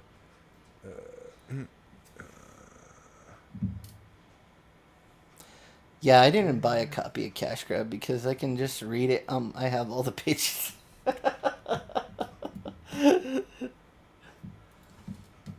Sorry, I know that I posted the link the other day and I'm trying to find it again.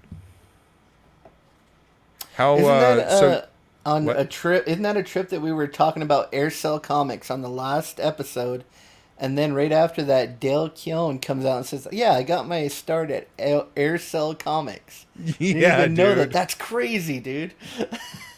With like That is Dragon wicked Force cool. or something. We gotta find Dragon Force and do one of these on Dragon Force, man. I would love that.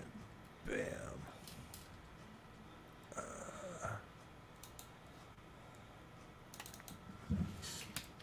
There we go. Knights of Kevlar, everybody, check out the Kickstarter for my boy Matt. He's put a lot of hard work into this, and I'm excited for him. Nice. But yeah, dude. we need to get you on to do a new book, Who Dis? So you've got 12 days to go. I'm gonna hit you up. We'll plan something next week if you want. If you want, we'll talk. But anyway, guys, please check out the link. Check out my boy Matt's work. He's an awesome dude. He's an OG Couch Doodles, Fragaboom dude. Yeah. Oh, we met over on the Facebook and here on the YouTubes. On the YouTubes. On the YouTube. On the YouTubes. Now, should I do an origin story or just jump into it with flashbacks? I already have the script written out and stuff. I mean, that's really up to you. It depends on what will serve your story the best. I mean, what is it? Medias res. You're in the middle of the story, and then you tell the story with flashbacks. I mean, it's a tried and true method of telling a story for sure. Yeah, with me, I'm having a flash forward, like 3 pages of flash forward, and then the main story starts on every single issue. So, yeah, so you get a little. I like people to be able to see a little glimpse into the future, so that they'll. Okay, kind of like the little teaser image, like the spicy teaser image at the beginning of like an anime or something. Yeah, with where me, they give you a little hint of what's coming, and then like you're like, what the fuck's that? So you're like tied to the episode, waiting for that specific scene. No, I get you. At the beginning of each one, each story has a new villain in it. As as the story goes on. But in the flash forward, you get to see those villains in the future and how more badass they are in the future than they are in the main story right now. So you get to follow to how they get that strong. And so I'm doing it kind of backwards. I like to show a little forward what's going to happen and get into the main story. Hell yeah, man! I'm getting back into my my sequentials slowly but surely, and it's fun. I'm looking forward to doing storytelling. A lot of the storytelling I've been doing has just been storyboarding, so composing panels and shots and angles. I've got it's gonna be fun.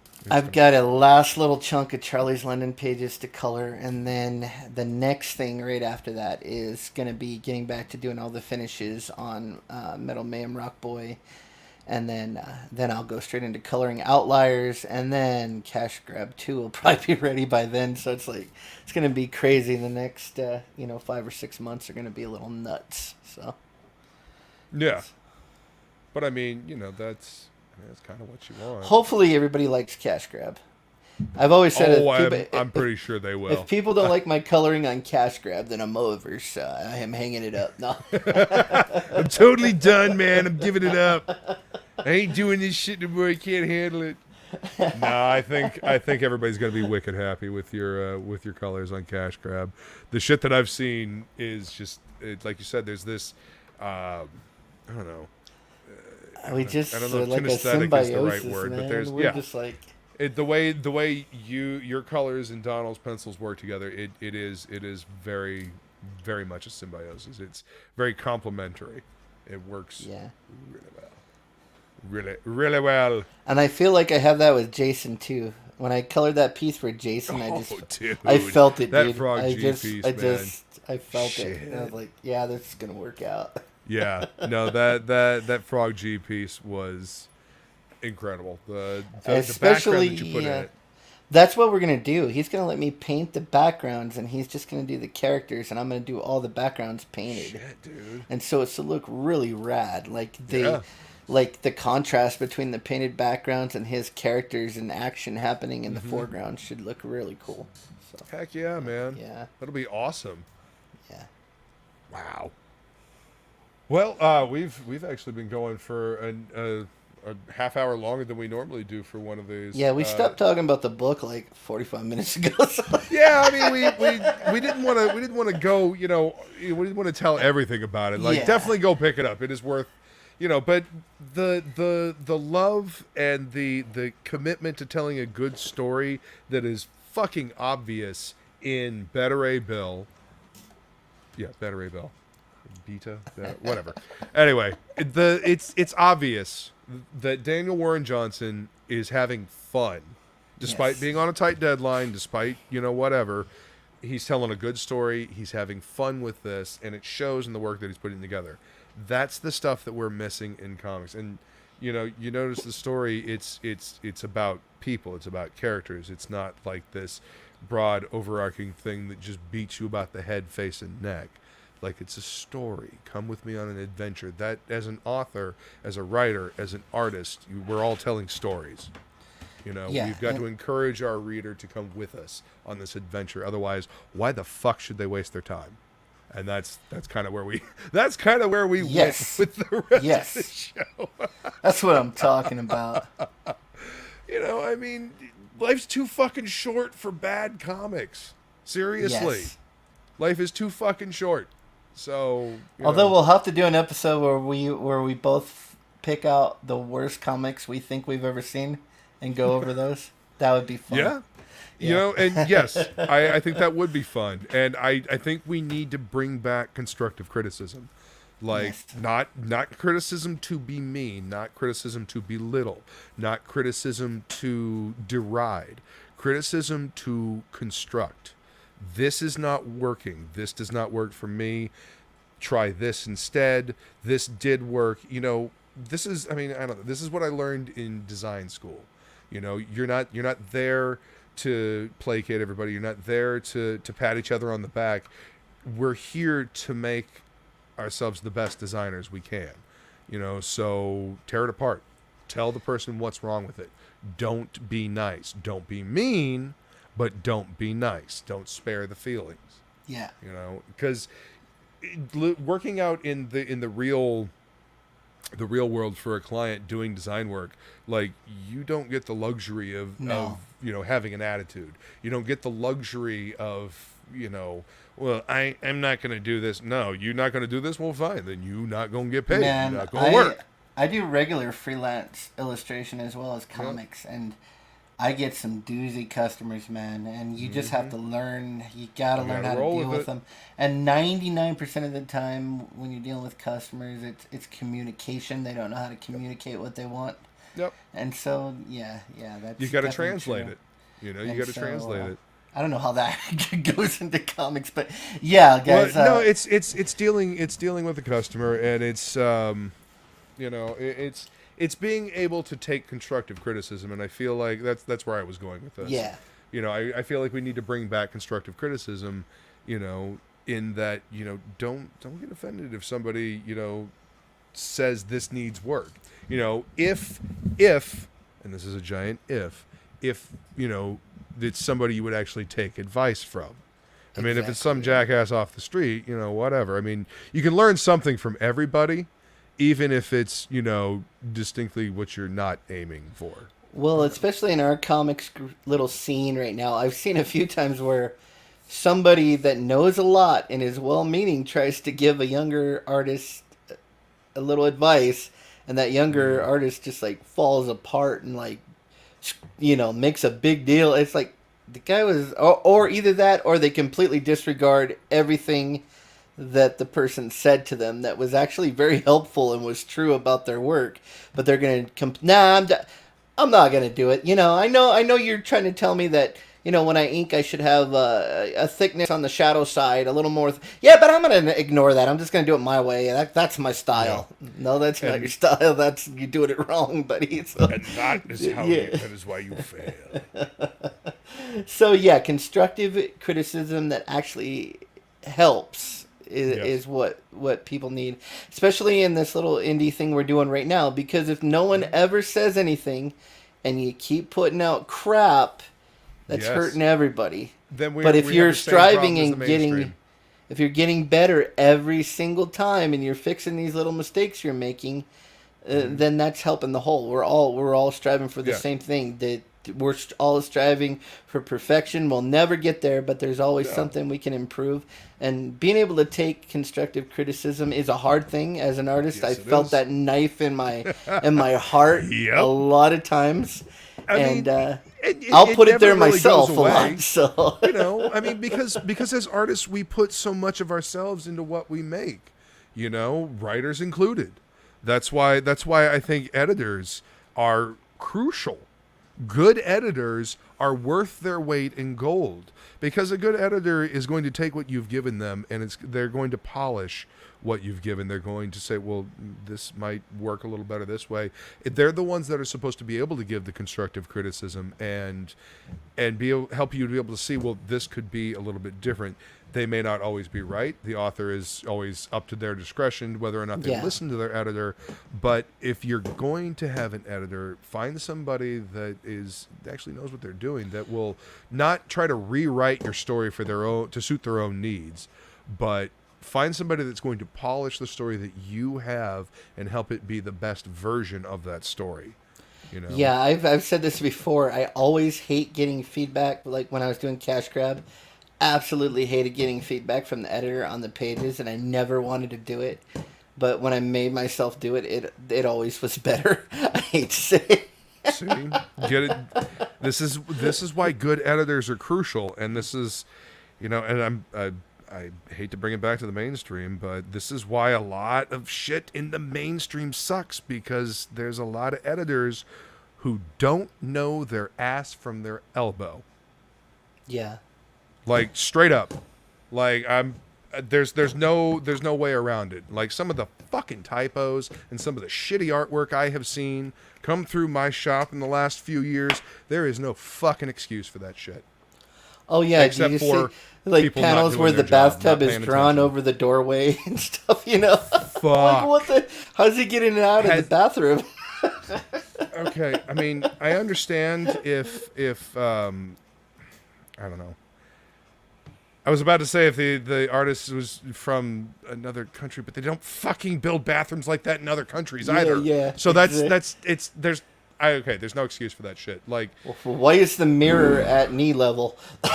You know, because you have people that don't understand perspective. You have 9 different perspectives. Perspective is hard. Like, it's not easy, but you know, I think perspective is hard until it's not. You kind of get it, like you learn like little tricks, and it's so for me, like I can lay perspective out pretty easy now, but I remember when I was trying to learn it, you know, all the points and horizon lines and vanishing points, especially with 3-point perspective. At first, it seemed like Man, those fish. It Hey seemed man, like it was. I gotta take care. Gotta take care of the fish. It tank. seemed like it was super hard to figure out at first, but once you learn it, it gets a lot easier. It becomes like just part of what you do, you know. So, I think things get hard until you stop overthinking them, and then the stuff gets easy. So, at least for me, that's what it's been like with drawing. I'll struggle with something for a long time, and then one day it'll just click, and it's because I stop overthinking it, and just do it. Yeah. You allowed your conscious mind to get out of the way, and let Yeah. your subconscious mind take over. Yeah. Yeah. No, I feel that, man. I feel that. You know, sometimes you gotta just get, I don't know, what would you call it? Get into the zen. Well, or something, yeah, get like it- picture it in your, like for me, what helped me starting to become a way better artist was, and I used to think it was bullshit when people would tell me this. I thought that's stupid. That's like, so, no, actually visualize exactly what you want it to look like in Yep. your mind. Like think about the whole thing. What's the pose? What's in the room? Think about the entire image, how it's going to be, everything, how it's going to be cropped, the panel shape, everything. See it in your head before you try to draw it, and it Think about does it as help. a cinematographer. It's like it makes it way easier if you picture it in your head first, and you can figure out a lot in your head just by thinking, you know, how the character is posed and stuff. It's crazy, but yeah, I used to think it was bullshit when I was younger. When I was younger, you know, you'd get those books with the steps, but you'd always just go to the last step and try to draw it from there and not follow the directions. See, you Yeah. gotta put in the work, and I think, Yeah. you know, I think that's where a lot of I don't know, a lot of these artists are at. They're just trying to jump to the end because, you know, having a digital tablet, you know, it's very accessible to draw. I mean, you got pencil and paper, you can draw anyway. But And it's being able very to easy to get trace effects- them photos, guys. Yeah, We can that's- tell. We can wasn't- tell. Oh my god, I can tell. Yeah, okay. It's Yeah, like, I wasn't going to say that, but yeah. Yeah. I mean, to the average normie, they probably can't tell, but I can tell when you sat there and traced the outlines and you put the 3D model from Manga Studio, Clip Studio in there and posed it and traced it. I can Because tell. it's not Any artist lifelike. can tell that there knows. is a deadness to it. I'm sorry. Yeah. There always is. There's a dead, lifeless nature to it every single time.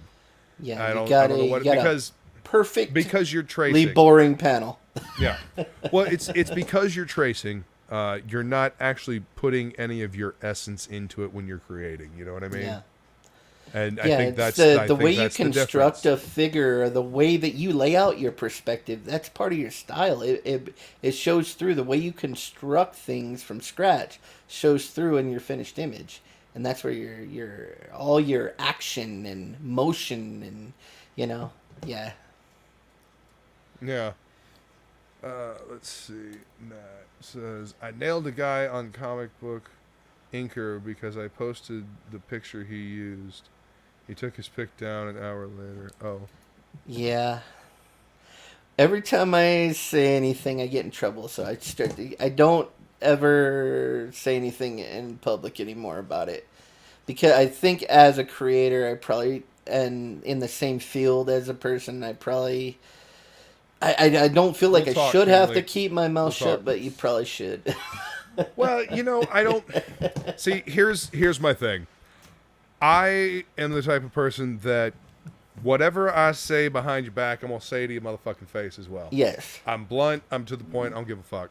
Like, I would much rather get to the point and work the shit out than, I don't know, whatever.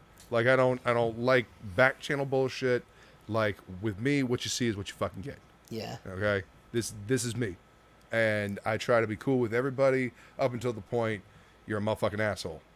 At that point, hit the bricks. Be cool, we can chill, if you're gonna be a petty bitch, hit the fucking bricks. That's my rules.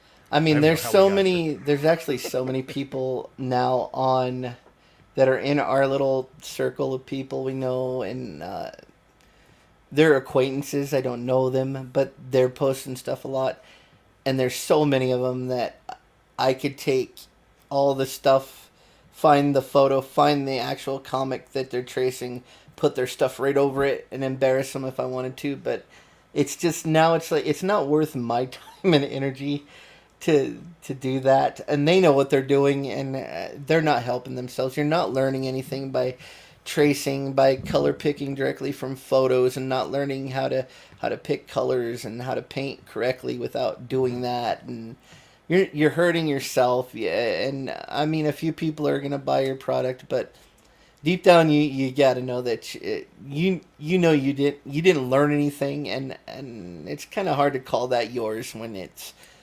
plagiarism, copied, you know. Yeah, so they know, and it's not my job to call them out. No, but exactly. I will say publicly, don't do it, guys. Just learn the craft. Well, That's like you said, all. you're cheating yourself. You're cheating your readers. You know, and who wants to? Why cheat yourself out of the experience of learning to do this stuff? Exactly. Because, you know, I want to be able to reproduce this stuff on the fly, like our boy Fraga. Like, ain't no question. He could sit down with a piece of paper, drunk. He's like a printer. Just and he just cranks out. But that's because he put in the work. You know, that's muscle memory. You know. And that's him visualizing that him. picture in his Exactly. brain, like I was saying before he puts that pin down. And that's what I want. Like, I don't want to be a facsimile. I want to be the real deal. You know. So in order to do that, you got to put in the fucking work. Yeah, if my stuff's not perfect, okay, I'm gonna get it a little bit better next time. But I didn't trace it. I didn't copy it. I just, I did it. Amen, It's from me. Amen. Now, that's not saying that reference images are bad. You should use reference when you don't know how to draw something. Draw from life. Just don't copy it and call it your own. Don't trace. Your mother was a tracer. Your mother was a tracer. Your mother was a tracer. Put my pin through your fucking thorax. So it appears our boy Jason has started streaming. So I think let's hop we out. we should wrap it on up, and I think everybody should go over there and pester Jason. He's having an old chin wag. So let me see. That's actually is his link? Nah, shit. I don't think it's in this one.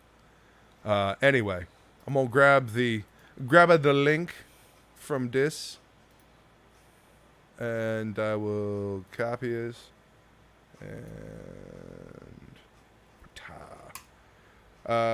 go pester Jason, and I'm gonna be like, "What the fuck? Where's my link, yo?"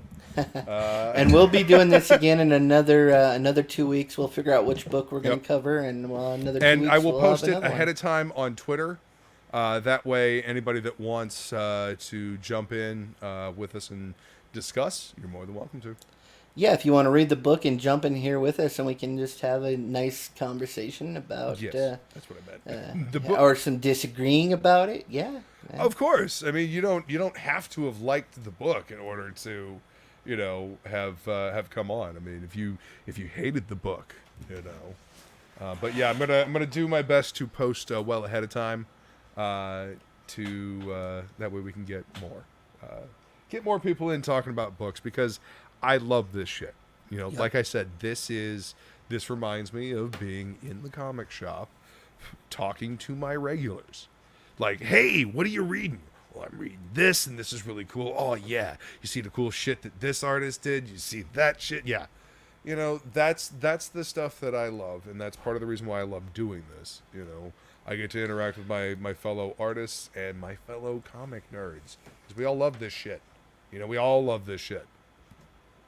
So, true that.